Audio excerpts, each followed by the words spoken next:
Kita punya sawah, nggak dengan rahmat Allah, Allah turunkan air hujan, itu apa pada kita? Nggak akan hidup. Ini zat yang kedua. Yang ketiga, api. Api itu Allah tanamkan di dalam nafsu masing-masing, maka jagalah api itu. Kita gunakan sebaik-baiknya yang sekiranya memberikan manfaat. Kita mau masak, dinyalakan tuh kompor. Betul? Apinya pun jangan gede-gede kalau masak kerupuk. Kalau apinya terlalu gede, kosong dong. Bener apa enggak? Kalau ngikutin nafsu mah, ngutang emok 3 juta levelnya kagak kebayar ke, besok ke ngambil lagi naik level. Kalau ngikutin nafsu, belum kebayar hutang yang ini, ngambil lagi hutang yang ini, ngambil lagi hutang yang ini. Kalau ngikutin nafsu, yang namanya manusia mah gak ada cukupnya. Betul? Maka dibagi nafsu itu separuh untuk kebaikan. Betul? Separuh untuk kesenangan. Betul? Karena dunia tempatnya pengabdian. Ad-dunya majru'atul akhirah, faman jara'a khairan asada kita wa man jara'a syarran asada nadama. Dunia itu ibarat ladang, kebun adalah kebun. Siapa yang menanam kebaikan akan berbuah dengan kebaik. Siapa yang menanam keburukan akan berbuah dengan keburuk. Di dalam Fatihah 17 kali di dalam sholat kita baca Malik Yaumiddin, yang menguasai hari pembalasan. Malam ini kita duduk di tempat zikir, duduk di majelis ilmu. Jangankan zikir dan doanya, duduknya saja wajabat rahmati, wajabat mahabbati lil mutajalisina fiha. Wajib Allah berikan rahmatnya kepada kita. Amin Allahumma. Apa itu rahmat? Saya mau tanya, apa itu rahmat? Apa itu rahmat? Rahmat itu kasih sayang Allah. Kalau nggak ngandelin kasih sayang, dosa kita banyak. Betul? Sama orang tua banyak durhaka. Benar? Sama guru banyak salah. Sama tetangga apanan berantem mulu. Apalagi kalau ada kawan tanggung renteng, jadi dah. Benar apa benar? Kan nggak kerasa bikin dosa. Betul? Bibir menyerocos pan kagak kerasa. Tahu-tahu kan kita omongan udah ngegores hati orang. Betul apa betul? Kalau nggak mengandalkan rahmat dari Allah, makanya tambahan daripada bagaimana kita mendapatkan keselamatan di dunia wal akhirah, senang-senanglah duduk-duduk di majelis-majelis pengajian seperti ini, biar dapat kasih sayang dari Allah. Kemudian wajabat mahabbati lil mutajalisina fiha, wajib Allah berikan cintanya. Pengen jadi cintai Allah. Kalau orang sudah dicintai oleh Allah, bu, ucapannya dengar, doanya seciduk metu seucap nyata. Walaupun syariatnya hatta dia seumpama bukan kiai, hatta dia bukan ustadz, seumpamanya hatinya soleh, hatinya bersih, tembus hakul yakinnya kepada Allah, doanya dikabulkan oleh Allah Subhanahu wa ta'ala. Amin Allahumma. Amin Allahumma. Ada orang yang pinter gak jadi orang sukses, ada orang bodoh tapi hidupnya diangkat derajatnya oleh Allah. Betul? Makanya ilmu itu yang harus kita ambil manfaatnya. Ilmu itu yang harus kita realisasikan guna ilmu yang kita pelajari itu. Betul? Makanya yang kita cari itu ilmu yang manfaat. Ilmu yang manfaat. Melalui peringatan Maulid Nabi besar Muhammad sallallahu alaihi wasallam, kita semua memperingati maulidnya Rasulullah. Semua orang Islam, semua umat Islam harus tahu bahwasanya tidak akan kita punya agama Islam yang sangat maha sempurna kalau tidak Allah jadikan, tidak Allah adakan kekasihnya baginda Rasulullah Muhammad sallallahu alaihi. Dan kita malam ini memperingati jangan membawa beban pikiran. Utang taruh di rumah, jangan dibawa ke tempat maulid. Betul? Toh hutang mah bayarnya ge besok, bukan malam ini. Malam ini mah pokoknya hutang berapapun lunas aja dulu ceritanya. Betul? Agar tumbuh seneng, agar tumbuh bahagia. Betul? Agar tumbuh rasa cinta kepada baginda Nabi. Karena Nabi pun sampai menutup mata apa yang dikatakan oleh Rasul, ummati, ummati, ummati, ya ummati, umatku bagaimana, umatku ya bagaimana, sampai Rasulullah tawar menawar kepada umat Rasulullah ketika menghembuskan napas terakhir masih membaca kalimat la ilaha illallah. Di aku umatnya Rasulullah, alhamdulillah. Gak bisa, masih bisa ngucap Allah. Di aku umatnya Rasulullah, bersama Rasulullah. Makanya tadi katanya Pak Dewan Sukar, perbanyak membaca kalimat tauhid biar ending hidup kita, walaupun kita di dunianya orang rusak, ketika sakaratul maut kita masih ingat membaca kalimat tauhid la ilaha illallah Muhammadur Rasulullah. Insyaallah. Itulah enaknya menjadi umatnya Rasul. Ada orang yang saking awamnya, buat apa sih ngadain peringatan Maulid Nabi? Betul? Gua mah alit bengkoke orang ngerti, tapi kan agama Bu, Ibu, anggaplah mik ini agama. Nih mik. Agama yang kita pegang agama Islam ada berapa rukunnya? Ada 5. Yang pertama syahad, yang kedua sol, yang ketiga yang keempat puasa, yang kelima naik haji. Kalau ditakdirkan mah naik hajinya belum, mungkin duitnya belum punya. Ini agama masih kepegang sama 4. Betul? Puasa kagak, katanya saya mah tukang kulit tandur, kerja capek, boro-boro puasa. Punya penyakit lambung mah, iya masih kepegang, ada 3 masih. Betul? Ini zakat ora, mungkin dia makan kalau BLT lagi cair ke ngantri di kecamatan, pantasnya dijakatin. Betul? Betul. Agama masih kepegang apa enggak? Masih apa enggak? Tapi kalau sudah sholat ora, tinggal syahadat doang, itu pun waktu kawin doang, seinget dia, kira-kira ini agama kepegang apa kagak, sama jempol doang. Jatuh apa enggak mik ini? Yang orang syahadat doang jatuh apa enggak? Jatuh apa enggak? Tuh, nauzubillahimin. Kalau orang tuanya mau sholat, anaknya pasti mau nyontoh akhlaknya, mau sholat. Kalau orang tuanya mau cinta ke kiai, pasti anaknya menjadi para pecinta kiai. Betul? Tapi kalau orang tuanya nggak mau sholat, perintah nyuruh sholat sama anak nggak bakalan didengar sama anaknya dia. Bener apa enggak? Kalau orang tuanya anti kiai, pasti anaknya pun akan menjadi anti kiai. Nauzubillahimin. Padahal katanya Nabi muda, yuhsarul mar'u ma'aman ahabba ilaihi. Manusia akan dikumpulkan dengan yang dicinta. Cinta saja dulu sama ulama. Melihat wajah ulama penuh cinta saja, itu sama dengan sodako 40 unta.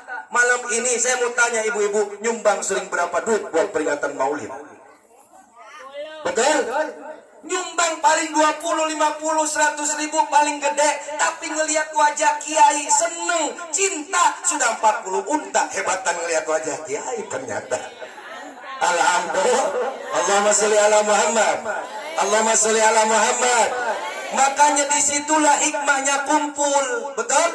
Agar kita sama-sama tahu peringatan Maulid Nabi, biar kita ingat Rasul dilahirkan pada tanggal 12 Rabiul, harinya hari tahunnya tahun. Kenapa disebut tahun gajah? Saya mau tanya. Karena di saat itu ada seorang raja. Nah, ini hikmah Maulid dulu saya buka, betul?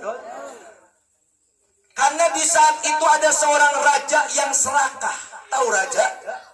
Raja yang serakah namanya Raja Abraha. Dia bertanya-tanya di dalam hatinya, kenapa itu kota Mekah tiap tahun banyak orang yang haji di situ? Kenapa itu kota Mekah begitu keramatnya, doa di situ dikabulkan oleh Allah? Ada apa? Karena ada kiblatullah yang disebut Ka'bah.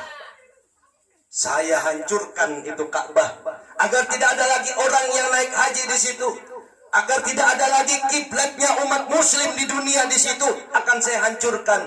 Ketika Raja Abraha datang berbondong-bondong beserta para tentaranya menggunakan kendaraan gajah. Kalau sekarang mah naik motor, kalau dulu mah pakai gajah. Nyampe perbatasan Mekah, ini belum nyampe ke Mekah, baru perbatasan, itu gajah langsung rem sekaligus. Diikat pakai tambang, itu gajah malah muter-muter. Raja Abraha jatuh, diinjek sama kaki gajahnya sendiri. Belum cukup Allah menghukum, Allah datangkan ribuan burung, bahkan jutaan miliaran burung yang namanya burung ababil. Disitulah turun surat Quran, surat Al-Fil yang bunyinya alam taro kaifa fa'ala rabbuka bi ashabil fil alam yaj'al kaidahum fi tadlil wa arsala alaihim tayran ababil tarmihim bihijaratin min sijil faja'alahum ka'asfin ma'kul. Ketika bilang tar, di situ ada ilmu. Sumpama ini ada orang yang julid aja sama kita. Begitu tar, bayangin seolah-olah kita megang batu di alam gaib, lempar tuh, bayangin wajahnya. Ya Allah, semoga diberikan taufik serta hidayah. Mihim bihijaratin min sijil faja'alahum ka'asfin ma'kul.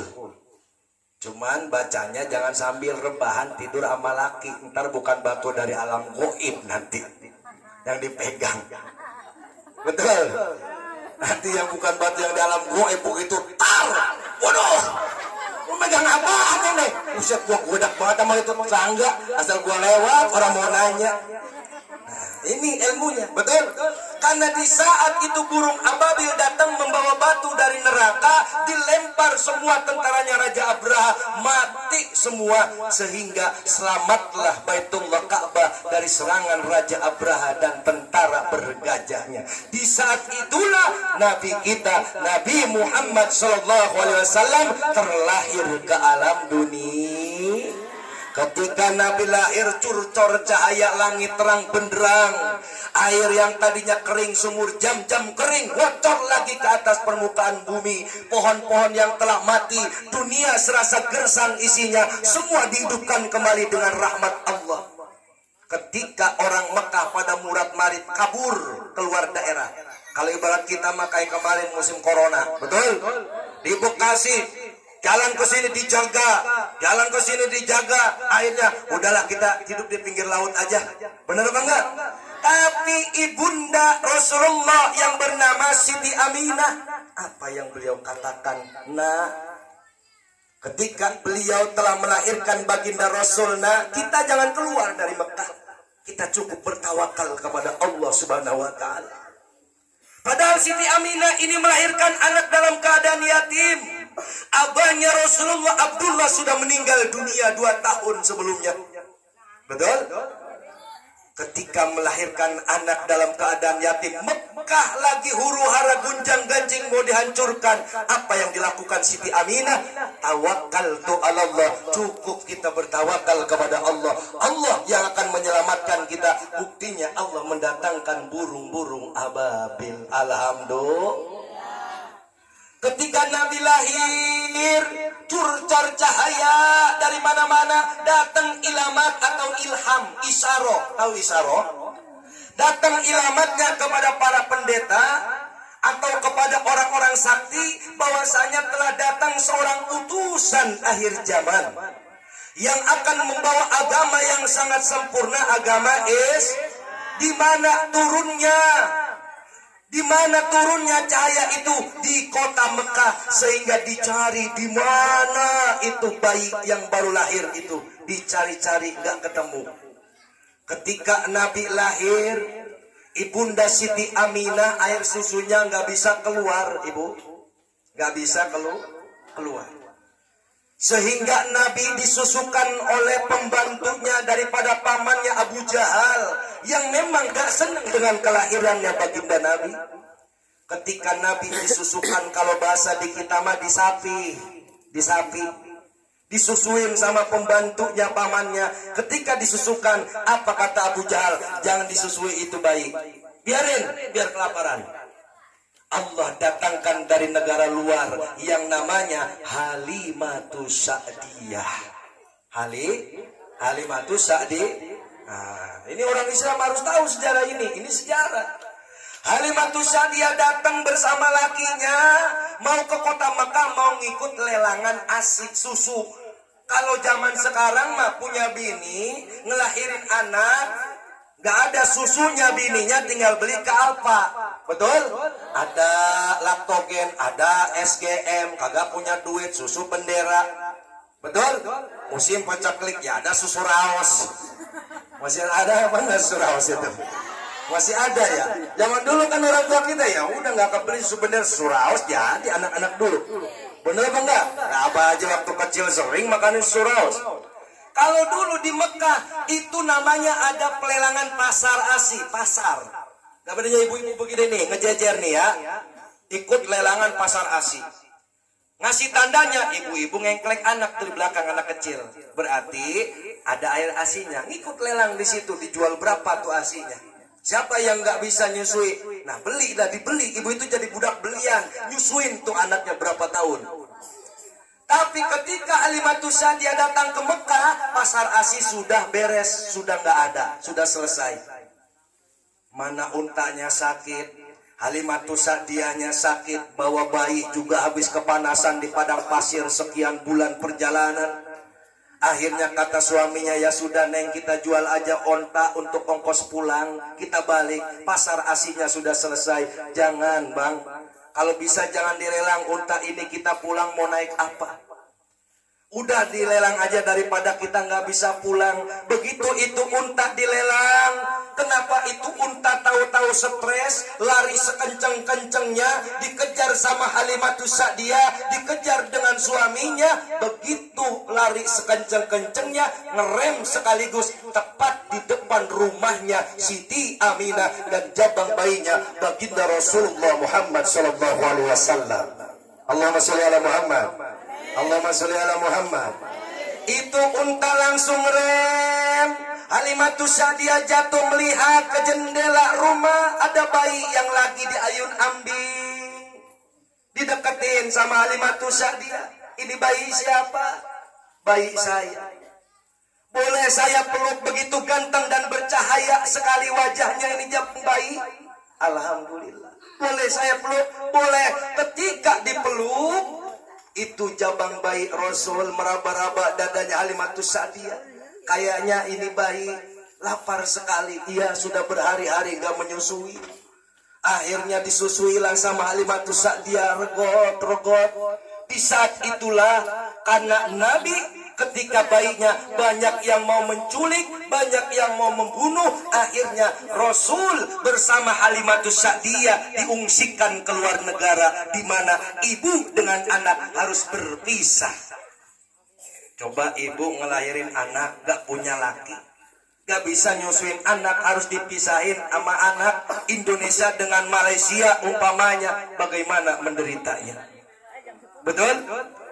Nabi dipisahkan dengan Siti Aminah bertahun-tahun keluar negara. Ketika Nabi